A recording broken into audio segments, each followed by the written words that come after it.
नमस्कार, मैं वरुणा। हिमाचल विकास डायरी में आपका स्वागत है। ये एक ऐसा कार्यक्रम है जहां हम विकास कार्यों और उन विकासात्मक योजनाओं को आपके समक्ष प्रस्तुत करते हैं जो प्रदेश सरकार के दृढ़ संकल्प से समाज, गांव और लोगों के जीवन में सकारात्मक बदलाव ला रही है। तो लीजिए पेश है हिमाचल विकास डायरी।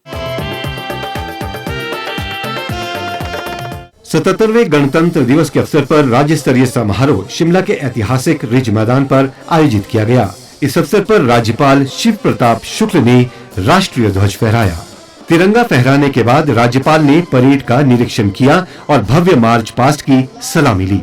इस अवसर पर मुख्यमंत्री ठाकुर सुखविंदर सिंह सुक्खू, लेडी गवर्नर जानकी शुक्ल और अन्य गणमान्य व्यक्ति भी उपस्थित रहे। इस अवसर पर राज्यपाल ने शिमला जिला के ऋतिक चौहान को जीवन रक्षा में असाधारण साहस दिखाने के लिए उत्तम जीवन रक्षा पदक से सम्मानित किया। विभिन्न सरकारी विभागों की विकासात्मक पहलों और उपलब्धियों को दर्शाती रंग बिरंगी झांकियां समारोह का मुख्य आकर्षण रहीं। हिमाचल प्रदेश के 56वें पूर्ण राज्यत्व दिवस के अवसर पर कांगड़ा जिला के परागपुर में राज्य स्तरीय समारोह आयोजित किया गया, जिसकी अध्यक्षता मुख्यमंत्री ठाकुर सुखविंदर सिंह सुक्खू ने की। मुख्यमंत्री ने राष्ट्रीय ध्वज फहराया और परेड का निरीक्षण किया। उन्होंने भव्य मार्च पास्ट की सलामी भी ली। मुख्यमंत्री ने प्रदेश के लोगों को बधाई देते हुए राज्य को पूर्ण राज्य का दर्जा दिलाने में पूर्व प्रधानमंत्री श्रीमती इंदिरा गांधी और हिमाचल प्रदेश के पहले मुख्यमंत्री डॉक्टर यशवंत सिंह परमार के अमूल्य योगदान को याद किया। मुख्यमंत्री ने कहा, हिमाचल प्रदेश के 56वें पूर्ण राज्यत्व दिवस के शुभ अवसर पर मैं आप सबको हार्दिक शुभकामनाएं देता हूं। हम चाहते हैं कि गांव का पैसा गांव में ही रहे और लोगों को रोजगार के लिए शहरों की ओर पलायन ना करना पड़े। इसलिए हमने व्यापक सुधार और व्यवस्था परिवर्तन शुरू किया है। हमने राजीव गांधी वन संवर्धन योजना, मुख्यमंत्री वन विस्तार योजना, हिमीरा, महात्मा गांधी रोजगार गारंटी योजना, मनरेगा, मुख्यमंत्री ग्राम सड़क योजना, होम स्टे स्कीम और अन्य योजनाओं के माध्यम से गांव में आर्थिक बदलाव की शुरुआत की है। हाल ही में केंद्र सरकार द्वारा मनरेगा योजना को समाप्त कर इस वर्ग पर एक और कुठाराघात किया है, जबकि हिमाचल प्रदेश सरकार ने मनरेगा दिहाड़ी में ऐतिहासिक वृद्धि की। हमारी सरकार ने फैसला किया है जो पिछले 20 वर्षों से IRDP में थे लेकिन उनके कच्चे मकान हैं, उन्हें आने वाले समय में पक्का मकान आवंटित किया जाएगा।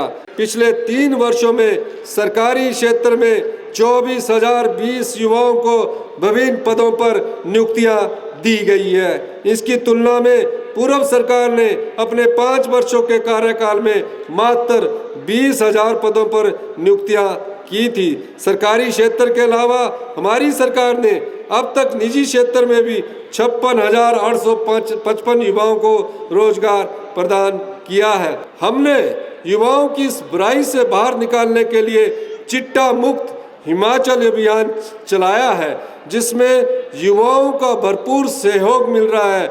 हम सभी मिलकर इस बुराई को समाप्त करेंगे, ऐसा मेरा विश्वास है। राज्य सरकार ने समृद्ध हिमाचल विजन नाम से एक दस्तावेज तैयार करने का काम शुरू किया है, जो अब अंतिम चरण में है। यह विजन दस्तावेज प्रदेश के लोगों, विशेषज्ञों, प्रशासन और संस्थानों से विचार विमर्श करके तैयार किया गया है। इसे बनाने में हमने हिमाचल के पर्यावरण, मेहनती जनता की अपेक्षाएं और हमारी मजबूत सामाजिक परंपराओं को ध्यान में रखा है। इसका उद्देश्य ऐसा विकास करना है जो पर्यावरण के अनुकूल हो, आपदाओं से सुरक्षित हो और समाज के हर वर्ग को साथ लेकर चले। यह तत्कालिक लाभ का नहीं बल्कि युवाओं, किसानों, उद्यमियों और आम लोगों के लिए स्थायी अवसरों की बात करता है। मैं यह घोषणा करता हूं कि पेंशनरों व पारिवारिक पेंशनों को जिनकी 70 वर्ष या उससे अधिक की आयु है, उनके बकाया पेंशन, पारिवारिक पेंशन का एरियर का पूरा भुगतान 31 जनवरी से पहले कर दिया जाएगा, जिस भुगतान पर 90 करोड़ रुपया खर्च होंगे। चतुर्थ श्रेणी के कर्मचारी जो दिनांक 1/1/2016 से 31/12/2021 के दौरान सेवानिवृत्त हुए हैं, इन चतुर्थ श्रेणी के कर्मचारियों को ग्रेजुएटी एरियर का अतिरिक्त 50% तथा लीव एनकैशमेंट के 70% एरिया का भुगतान इसी जनवरी माह में कर दिया जाएगा। प्रागपुर एक हेरिटेज विलेज है। इस अवसर पर मैं प्रागपुर में सब डिविजनल मजिस्ट्रेट ऑफिस खोलने की भी घोषणा करता हूं। इसी अवसर पर मैं नलसुआ में एक पीएससी खोलने की भी घोषणा करता हूं। गत दिनों मुख्यमंत्री ठाकुर सुखविंदर सिंह सुक्खू ने कांगड़ा जिले के सुलह विधानसभा क्षेत्र का दौरा किया, जहां उनका भव्य स्वागत किया गया। अपने एक दिवसीय दौरे के दौरान मुख्यमंत्री ने लगभग 76 करोड़ 41 लाख रुपए की 14 विकास परियोजनाओं के लोकार्पण और शिलान्यास किए। इस अवसर पर मुख्यमंत्री ने नए तहसील कार्यालय सुलह का भी लोकार्पण किया। इस अवसर पर सुलह में जनसभा को संबोधित करते हुए मुख्यमंत्री ने कांगड़ा जिला के सुलह विधानसभा क्षेत्र की सभी पात्र महिलाओं को इंदिरा गांधी प्यारी बहना सुख सम्मान निधि योजना के तहत 1500 रुपए देने की घोषणा की। उन्होंने सुलह विधानसभा क्षेत्र में हिमाचल प्रदेश राज्य विद्युत बोर्ड का डिवीजन खोलने और भवारना को नगर पंचायत बनाने की भी घोषणा की। उन्होंने कहा, अगले 6 महीने में पूरे जगह पीएससीज में डॉक्टर भी होंगे और हॉस्पिटलों में जो स्पेशलिस्ट डॉक्टर होंगे पालमपुर में उसको भी उपलब्ध करवाया जाएगा। 1 साल के बाद जो एम्स में टेक्नोलॉजी मेडिकल की है वो हिमाचल के लोगों को मिलेगी, टांडा में भी मिलेगी और जोनल हॉस्पिटल में भी वो सुविधा आप लोगों को मिलेगी। सरकारी क्षेत्र में भी रोजगार के बहुत अवसर निकलने जा रहे हैं। 1000 पुलिस कर्मियों की भर्ती हो चुकी है और 800 और भर्ती निकलने जा रही है। हमने देखा कि अग्निवीर के बाद हमारे युवाओं का फौज से मोह भंग हो रहा है।